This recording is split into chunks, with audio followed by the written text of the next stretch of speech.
Žinai, kas labiausiai man patinka miško maudynių praktikoje? Kad jie nieko iš tavęs nereikalauja. Nei geresnės savijautos, nei teisingo nusiraminimo, nei dar vieno rezultato, kurį reikėtų pasiekti. Tu tiesiog ateini su tuo, kas esi, su tuo, kiek triukšmo šiandieną tavo galvoje, ir miškas tavęs neklausia, ar viską darai teisingai. Jis nekoreguoja, jis nevertina, jis neauklėja. Miškas priima. Ir tada nutinka nuostabūs dalykai. Lėtėja kvėpavimas,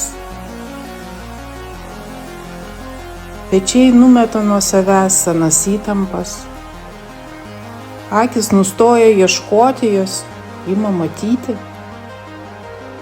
Ir miško maudynės nėra pabėgimas nuo gyvenimo, tai sugrįžimas į kūną, kuris visą laiką žinojo, kaip būti. Kai eini lėtai tarp medžių, kažkas viduje tarsi persijungia. Išreikia į galiu. Galiu jausti, galiu sustoti, galiu nebūti stipri. Ir galbūt tai ir yra didžiausia miško dovana žmogui.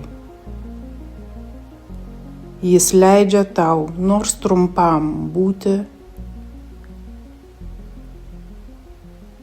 tuom, kuom tu nesistengi būti.